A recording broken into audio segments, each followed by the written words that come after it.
Hello everyone, Meanspeed here with another video. So I just wanted to talk about this new update for a bit because there's quite a lot of stuff here. Now, first of all, this is actually my second attempt at making the video, kind of like planning it out, because there was another update which came out more recently, which basically fixed a lot of the problems and issues that I noticed and brought up in the original version of this. And this is my second attempt at trying to do recording for the audio as well. So yeah, that's always nice to keep trying to, trial and error and stuff and fails. But yeah, also I've had a few allergies, so maybe my voice might be different or worse, I'm not sure, but just to kind of warn you.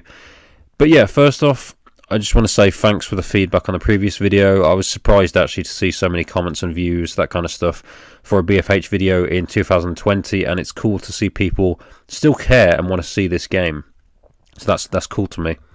Now, last time I said I had my own server about that. It's actually expired now. I chose not to renew it just because, I know it was only available for like a month or so, but I found that even though the player count right now is still fairly high because of the ongoing situation, I noticed there was still more servers than active players, basically. So mine wasn't getting used too much. I don't know if it was because of my map rotation or just bad luck. I mean, I thought the maps I chose were decent, so they're some of the more popular ones for the game. But yeah, I know some servers that have been around for a while now always seem to get more populated as well, so I don't know, it seems hard to get something like that going when there's already a lot to choose from already. I might get it back in the future though. I mean, if I do, I'll obviously let you know. I'll put more effort into it and work on, I guess, more rules and stuff like that, and just do more with it. But yeah, I mean, it could go either way. I might not have one for a while. I might choose in a few weeks maybe just to go back to it. I'm not sure. So with this update, there are some new weapons, some changes to the maps I brought up last time, and also the return of the redeem code system that was in the original game. So the new weapons are mostly World War II related, and there's something for each class and faction, which is good. But from what I can see, most of them are reskins. So yeah, I mean, I haven't tested them all, but from what I've heard and can tell, the only new weapons, as in, not reskins, actually different in stats to other things we've seen, are the new rifles for commandos and soldiers and the new SMG for the soldier. So I thought the rifle I used, the M1 Garand, was decent. The damage is high and moderate range. It's quite spammy as well, with a fast fire rate. But long range isn't really that good. It's not as accurate as a long range pistol from range. So yeah, it doesn't work with burning bullets, which I think would help out a lot because of ranges where it's not going to do much damage by itself. So that would help out. But I'm not sure if it's supposed to work burning bullets or not. I mean, the repeater rifles do, or at least they did in the original game, but yeah, that'd be a nice addition.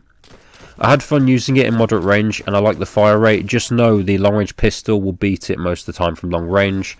It's just more consistent and reliable. Also, for some reason, there are 2 new rifles for Royals, but only 1 for Nationals, which I don't really understand. I think the National side needs another one just because otherwise it's unfair with one side being able to have duels in a setup. Now, I don't necessarily know how effective that setup would be. It just doesn't seem right to have more options on one side than the other when it comes to new and different weapons. If it was a reskin, it wouldn't really matter too much, but if it's something that's actually different stat-wise, it's got to be balanced and decent for both sides. They also added in a 3rd Royal rifle in the most recent patch, but I still couldn't. I did look in the store. I couldn't find another rifle for the Nationals, so yeah, that's a bit strange. Also, it did get nerfed a bit in every range apart from long range, but I couldn't really notice much of a difference, and I still find it fun to use.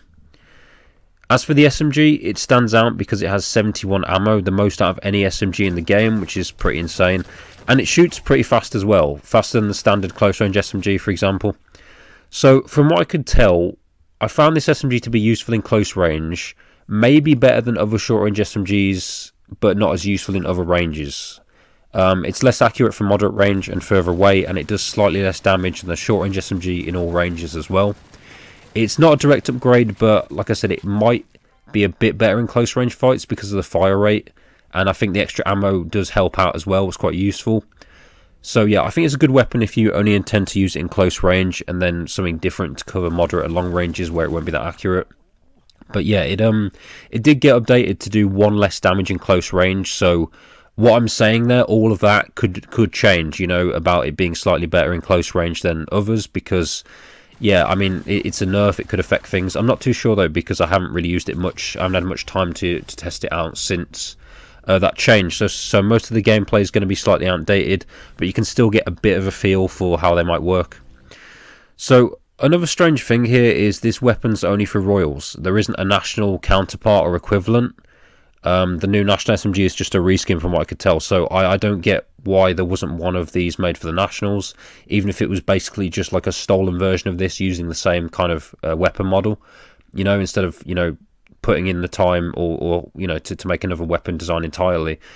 You know, it's rare in BFH that one side gets access to something that the other doesn't. I mean, there was always the issue of the Royals getting the speed boots widget, the Nationals just getting like a rocket fuel, a rocket pack reskin instead, not having their version, but that was recently added in, so I don't get why this is a Royal exclusive.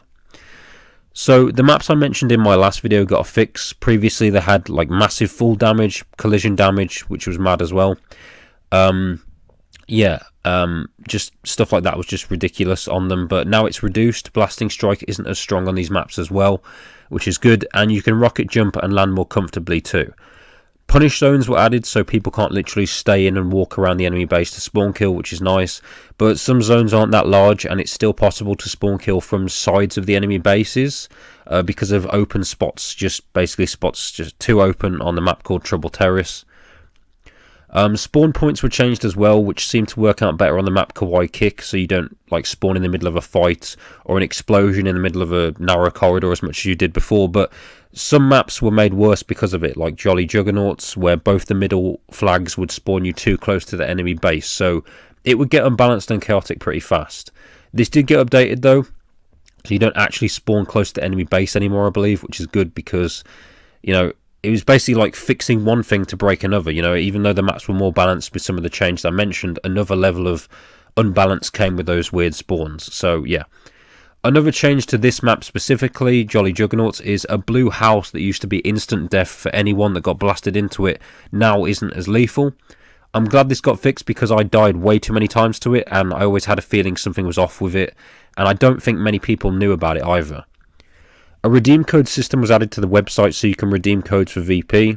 Codes are given out during live streams at VP events and other contests, I believe. So yeah, this was obviously another part of the original game, so I think it's nice to have, it's cool to see. Yeah, so new items were added as well, like with the weapons. They're also community made, which is good, and they're mostly World War II themed from what I could see, again similar to some of the weapons. As well as all of that, there was some more recent additions with the latest small patch. Just going to mention some highlights and stuff that stood out to me here. So, Team Fortress 2 hats were added into the game. I think that's a pretty interesting crossover to see, especially because both games got compared a lot and BFH was linked to TF2 since the very beginning, really. Personally, I don't recognise any of these hats just because, and this might annoy some of you, I've only played about an hour of TF2, so yeah, a bit of a noob, but to be honest, I know there are so many hats in that game anyway, even if I played it for longer, it would be hard to notice everything. Definitely interesting to see though, and I'm sure some of you guys will probably recognise the hats as well, or you know, you probably played that game more than me. An Iron Man set was made, which is basically a reskin of the Crimson Naga Ninja set, but it actually looks genuine and the revamp is quite polished, I think. You know, it's a good set to choose to kind of repaint something. I'd actually like to see more Marvel and DC stuff in the game. I think like Thor's hammer as a shoulder item across your back would look awesome. I know we've had official superhero outfits, but you know, it would be cool to have more. It's not the same really. And yeah, like more references and crossovers in general would be cool, and I think a lot of people would be interested in that. There were quite a few more weapons added in, but they're all reskins. You know, like I said before, the only new ones were the two that I mentioned earlier. But yeah, in terms of reskins, the ones that stood out to me are the wooden AK, which basically looks like the AK in CSGO. It looks quite nice, and as reskins go, being one for an already popular and good weapon is always a positive. There's also the scoped Desert M16, which looks really cool. I like the skin on that, it looks really nice.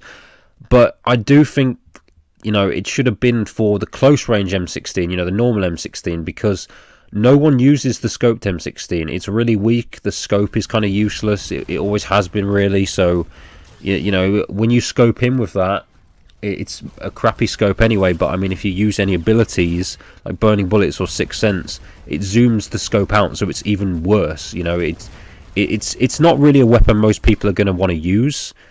You can't get much done with it, especially in high level games, so I really think that should be changed, or at least just make that skin for another M16 that people are going to use. Yeah, so if that's changed, more people would definitely use it. Finally, there's a new client intro made by Emotionless, who coincidentally made my intro as well, so shout out to him. He does great work, and I know he's made intros for other people as well, which is pretty cool. So I think that's about all the major stuff for these updates. So yeah, from what I could tell. So yeah, hopefully everyone's doing alright. Thanks for watching, and I'll see you next time.